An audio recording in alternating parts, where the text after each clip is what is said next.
अस्सलामु अलैकुम। आपका गवर्नर सिंध जुबैर खान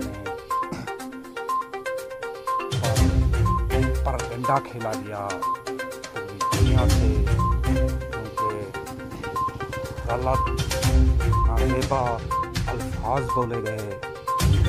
गवर्नर बेहुरमती की गई क्योंकि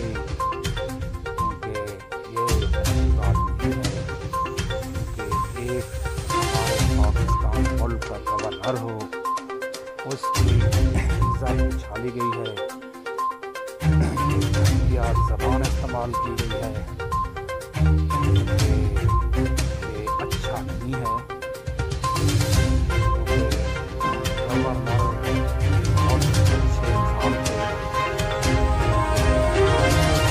परगंडा खेला गया।